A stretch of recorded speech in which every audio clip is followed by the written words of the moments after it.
This is the one you wait for. For decades, there have been controls on gambling, but the rise of the internet has allowed many people to break the rules. Internet gambling, it's sort of like the crack version. It's right into your house, right into your room. Gambling is now so prevalent among college students, it's creating serious problems with few Across easy the answers. nation and worldwide, online gambling has reached epidemic. For 4 years ago, it's a multi-billion-dollar industry. It's a fast-paced world. It's fast thinking, it's cutthroat. You can't win unless you're ready to risk it all. You're either paranoid or dead. You know, that's the only way to survive. That little voice in the back of your head right now, it's not your conscience. It's fear. The deeper you get into the story, the darker and darker it gets.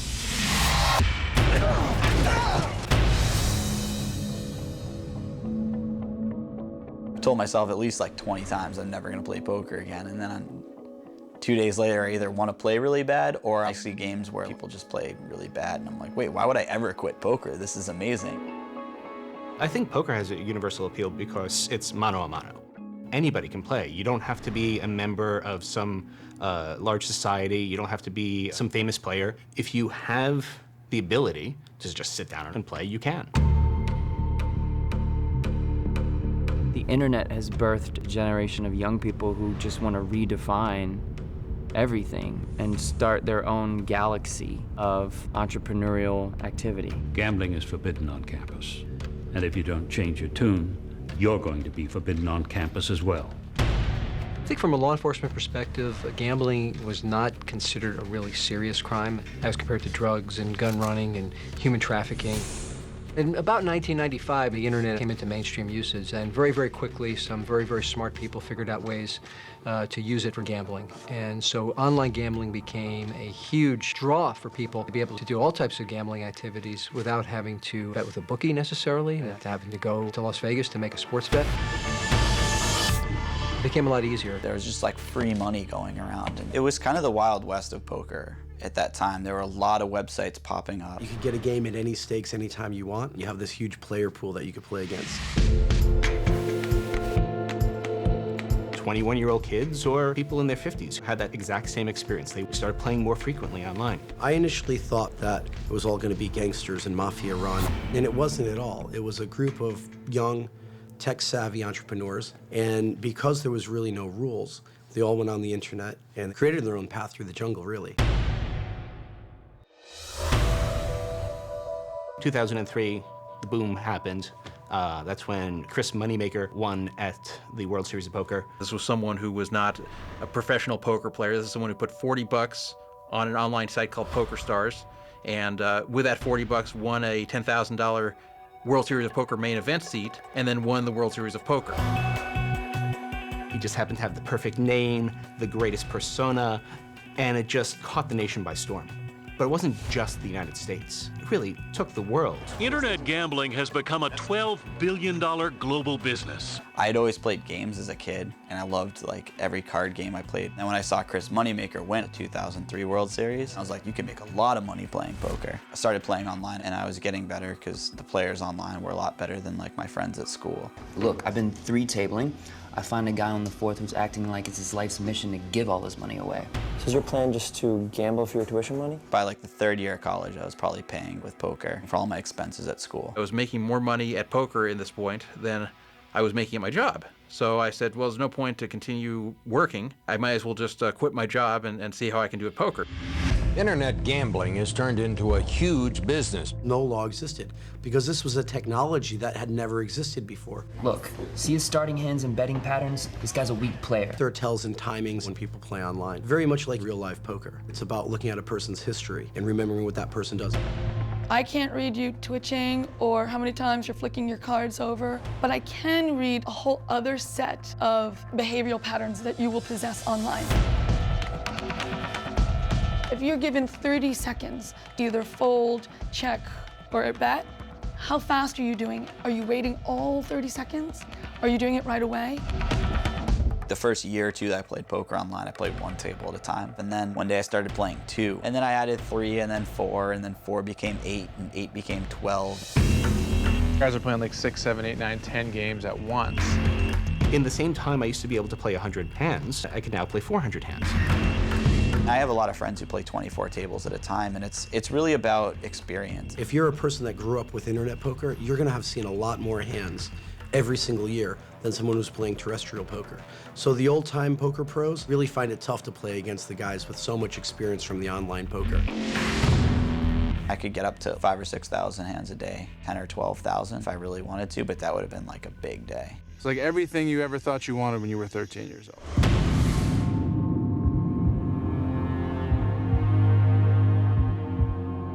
In the early days of online gambling, I think there was kind of a détente between law enforcement and the people who ran those offshore gambling houses. That changed when they decided that they were breaking laws and they were going to start enforcing those laws. They hated the idea that people were becoming billionaires in what they considered to be illegal. You know, this would be, from their point of view, if Al Capone had gone public during Prohibition, you know, legalizing bootlegging. This week, Congress has been debating whether to clamp down harder on illegal gambling on the internet. Americans wager billions over their home computers, but the huge profits mostly go elsewhere, to countries like Costa Rica. The Federal Department of Justice got interested, and they just took the position everything's illegal. And they used the Wire Act as their main threat. It's illegal in the United States and has been for a long time to use a telephone to make a bet, and those same laws apply to the internet. They waged a war of intimidation. They would try to keep scaring people into leaving the business, and actually were quite successful. A lot of people got scared. Banks didn't want to be prosecuted themselves, so then they stopped doing the transactions that related to the online gambling. In 2006, the federal government obviously passed the Unlawful Gambling Act. Now, the majority of the people that were operating in the US pulled out. When the wrong card hits the board, you can go from a great hand to one that can't win. On April 15th, 2011, they announced indictments against the 5 biggest sites. Black Friday was a day that will live in infamy with the online offshore gambling places. The government decided to take action in a really, really big way. So not only did they seize the assets of these organizations, they closed out their domain names and seized the assets of the individual bettors. What these busts ended up revealing was the fact that some of those sites actually did not have the money that everyone believed that they were holding. They had actually spent all of this money. Following Black Friday, about a third of the global poker market disappeared from the radar. That affected players around the world. To this day, those individual bettors have not gotten that money back. Black Friday was sort of a nail in the coffin for online poker in America. Even if it was a crime, okay? There's nothing they could do about it because they don't have enough jurisdiction to write us a fucking parking ticket down here. Anytime I leave the country now, I can just log onto my account and be playing online in 10 minutes or 10 seconds or whatever. Where are you going? Costa Rica. Costa Rica. Did you get your shots? Because there are monkeys there, monkeys that bite you with disease. Costa Rica was one of the countries that was a haven for this type of activity. Odds are the monkeys will be the least of my worries. People that went down there because Costa Rican government would give them a license to do business online. That license to do business online actually included internet gambling. Welcome to Costa Rica. Gracias. Unfortunately, the type of people that are sometimes attracted to this industry, as far as running these sites, are people who are not the most honest people to begin with. All you're going to do is drive this activity into the hands of undesirables. And that's very, very dangerous. You have to have money to start the whole thing up. You have to have the willingness to break U.S. law, to take deposits from U.S. players in real money to play on your site. It draws in all these girls and gamblers and hustlers, so this strange kind of perverse oasis has bloomed here. The amazing thing about the operators in Costa Rica, if you go down and you have a look, is that they're actually running big, sophisticated businesses. We have the greatest business model in the world. 50,000 players, 3 cents a second average rake. That's just poker. For the rest of the site, we're doing $1.2 to $1.9 million a day. That translates into $750,000 net profit per day.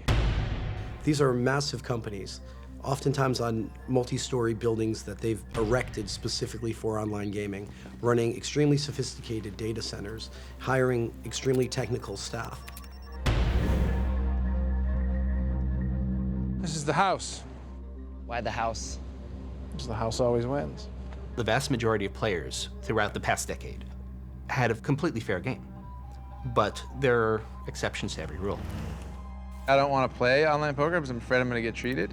And I don't think those are entirely unrealistic fears. Historically, as players, our biggest fear was always that we might be cheated by another player. I don't think too many people ever expected that we'd have to actually worry about the poker sites themselves. No, you gotta be kidding me. How'd you know to fold?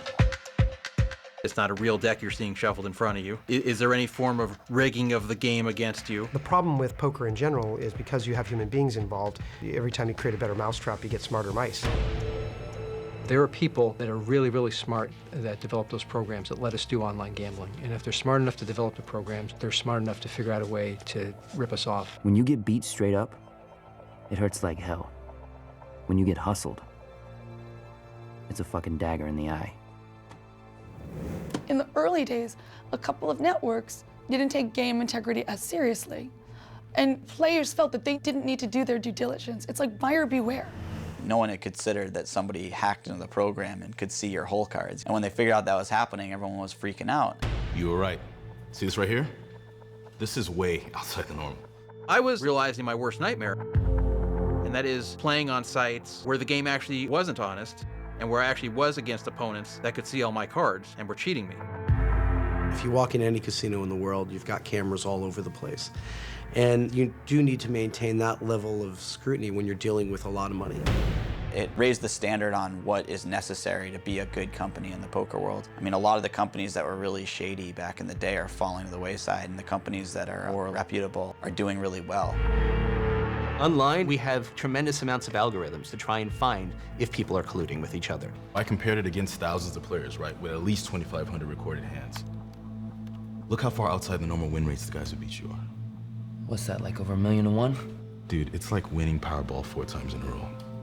A lot more money has gone into game integrity on the development side, and it is something that you hear about a lot more in the industry. If you read the stories from the Old West, you could mark cards, you could stack decks, you could do a number of things. With the correct procedures in place, you can ensure on a technical level that no one could access that data on those computers. So as long as you're in a strongly regulated jurisdiction, much like European sites, you can make sure that no one could get that access. So what's gambling all about? Everybody gets a fair shot, whether you have $1 on the line or $1 million. People a lot of times think gambling is a victimless crime, and that's not really true. You have a willing bettor and a willing taker of the bets. Yeah, that part is true, but the families of the gamblers who lose all their money, they suffer. Other social ills created by gambling. So yeah, it's morality that's being legislated, but in a sense, there's a reason why it's done that way. Just a few weeks after the United States in effect banned online gambling, the British government is taking a different approach and says it prefers a system of proper regulation. People think that by keeping online gambling illegal or prohibited, that they're doing people a favor when they're not. They're putting people at risk. Because then they have got to go to a more unsavory group of people that they've got to interact with who won't be so ethical.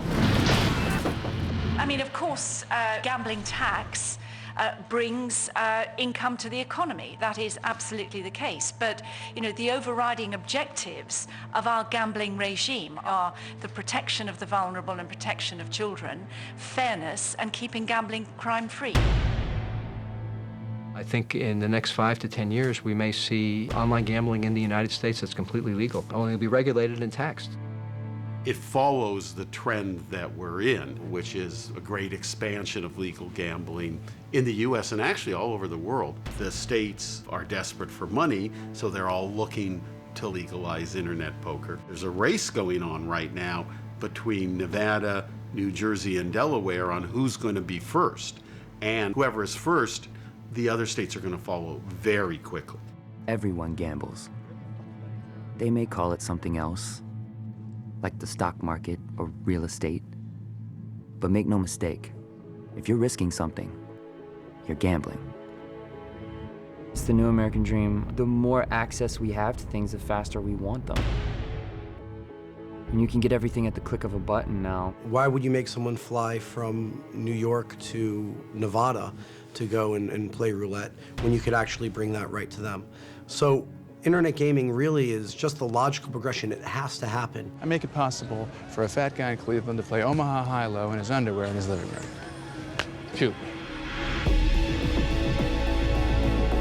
We're finally coming out of the Wild West of online poker, and it'll be cool to see what the next stage is. There's going to be a lot more regulation in terms of where the money's kept, securing players' funds, and there'll be a lot less shadiness in terms of cheating and stuff like that.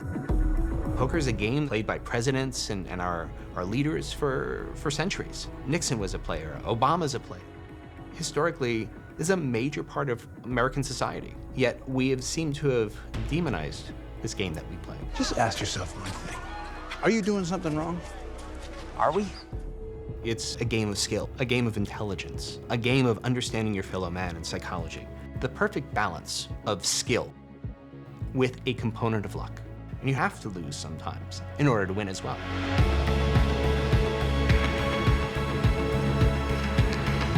You know what your biggest problem is, Ivan? You're just like every other gambler who comes onto your site. You press it, and you should have folded and moved on. Sometimes, through a combination of skill as well as a heavy luck component, you can actually win. You're going to give it your all, and we're going to see who's the winner at the end of this. It's pretty sweet.